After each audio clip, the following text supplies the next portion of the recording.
Amendment be agreed to. I call the member for Lindsay. Thank you, Madam Deputy Speaker. Firstly, I'd actually like to commend the member for Lawler for her passionate and heartfelt remarks. It's good to see a school teacher in this place and stand up for her community, so thank you. But Deputy Speaker, I rise today in support of the National Vocational Education and Training Regulator Amendment Bill 2015.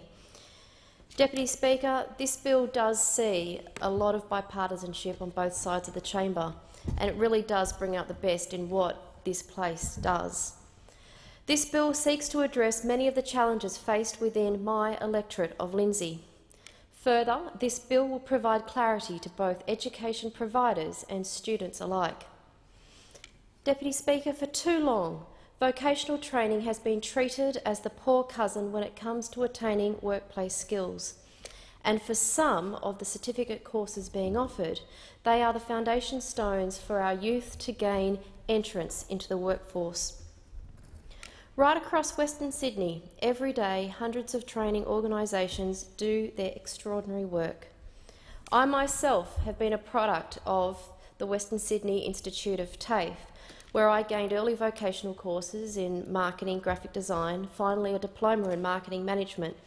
This provided a gateway opportunity for me to then go to the University of Western Sydney and study a Bachelor of Business with a major in marketing, and finally a Masters of Business Administration from the Australian Graduate School of Management. I would never have been able to achieve these things if I hadn't have attended the TAFE College in my local community on Henry Street, Penrith, to have that gateway. So, Madam Speaker, I am very, very passionate about this sector, because I really can see what it's actually going to do for so much of our youth. But like so many of the brilliant RTOs, we are all equally disappointed when we see rogue operators partaking in what are unscrupulous activities and bringing the entire industry into disrepute. Deputy Speaker, I stand here today a product of that system, but now in my capacity as a Member of Parliament, I feel it is my responsibility to ensure that other young people are provided opportunities. Other young people can trust the vocational training they sign up to.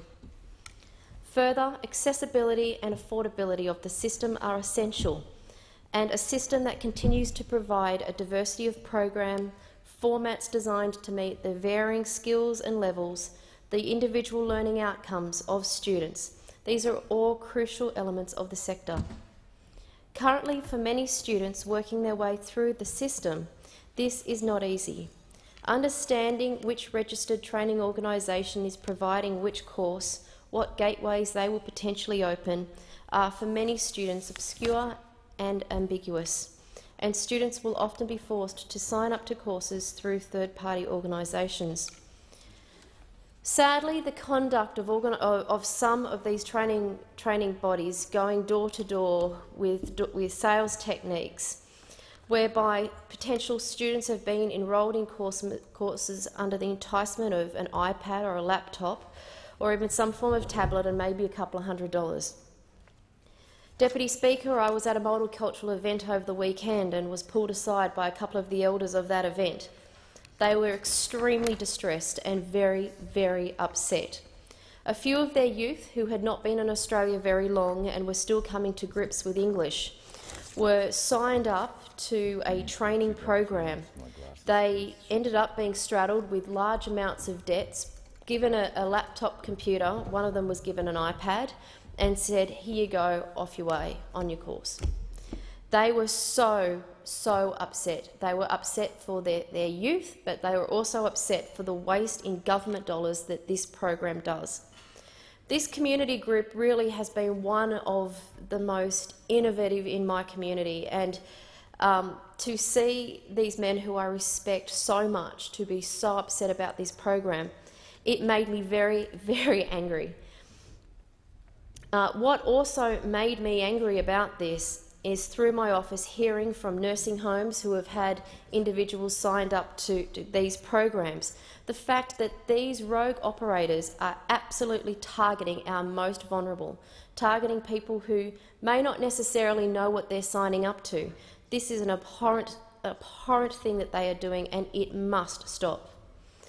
Deputy Speaker, this amendment is designed to clean up this mess, and with one simple requirement: if you offer a course, you must identify through which certifying body that course is with. This amendment is not only good for the openness and accountability, it's good for transparency. And I would have thought that this is a bonus for organisations showing they have a credible product to offer. Deputy Speaker, registered training organisations must meet a curriculum and quality standard. All major representative organisations overseeing these providers would also agree.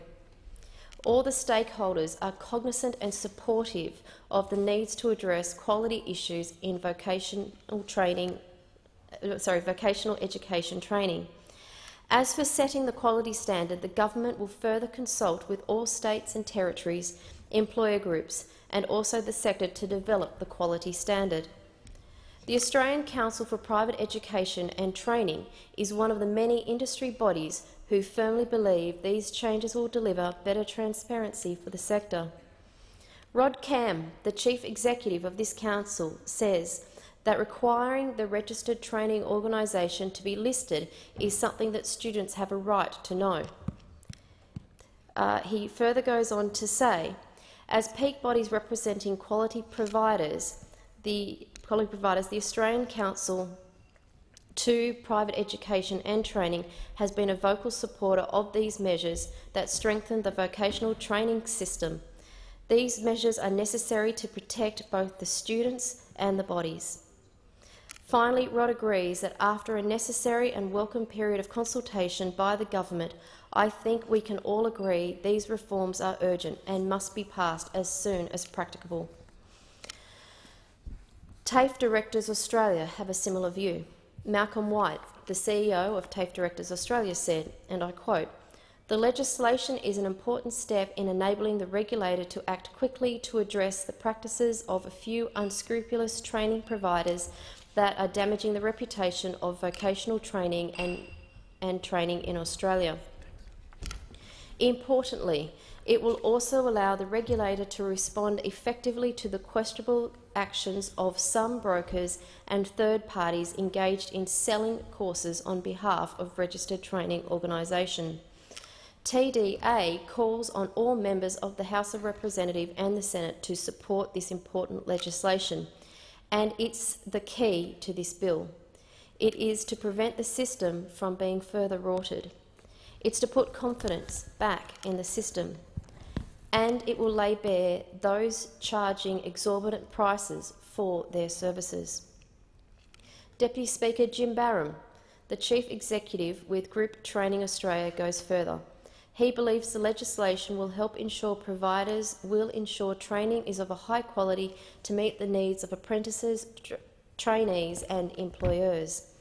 It is an important reform that will help bring equality of opportunity for those who partake in such training. In New South Wales alone, there are more than 564,000 students involved in vocational education. About 10% are international students.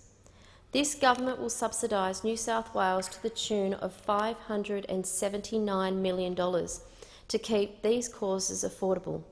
That money will be spread across 1,100 operators right around New South Wales.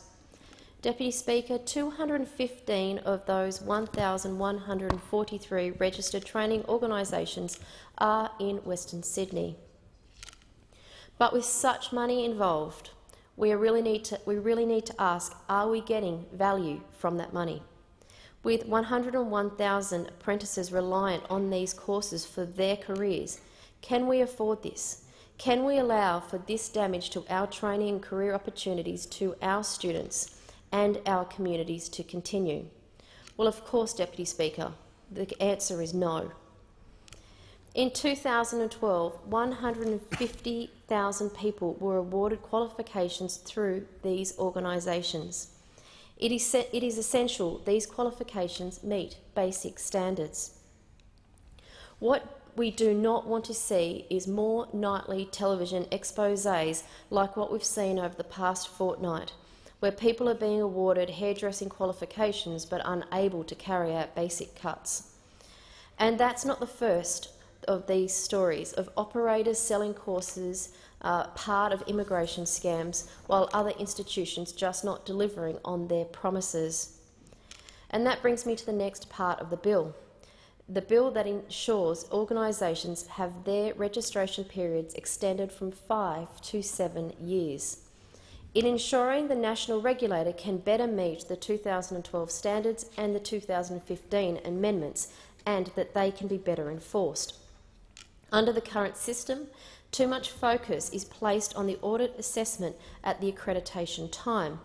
Under these changes, the national regulator can work between these periods to ensure quality is maintained over a length of time and not just at renewal time. The aim is to cut the red tape from strong performing operators while placing a greater focus on the poorer performing operators in the spectrum. Further, it is a strange quirk the existing legislation makes it near impossible for the national regulator to investigate non-registered training organisations, even if they make claims of being registered. This bill will strengthen the national regulator's power. Under the amendments, anyone purporting to be registered can be investigated. Very simply, and common sense would say, I think this is definitely a necessary amendment. It will also complement a number of changes that are taking place right across New South Wales. Part of it is a new national entitlement, Smart and Skilled. Deputy Speaker, this is a range of new subsidies for non-apprentice courses assisting those studying certificate levels 1 through to 3. Alongside this are a range of Commonwealth programs including the Industry Skills Fund and Trade Support Loans, which were introduced as part of the 2014-15 budget. And to support these measures, in this amendment bill, the creation of a new National Training Complaints Hotline. On the hotline, Rod Cam from the Australian Council of Private Education and Training says, and I quote, "The message to all providers is clear: tidy up your act or leave the sector. There is no place for unscrupulous behaviour in this sector, and we fully support the government's measures to stamp it out." These are very, very strong words. Deputy Speaker, this is good legislation. This is legislation that will shore up an important educational sector. It will build on the confidence of the industry, and it is for that reason that I commend the bill to the House. Thank you. I thank the member for Lindsay and for her contribution.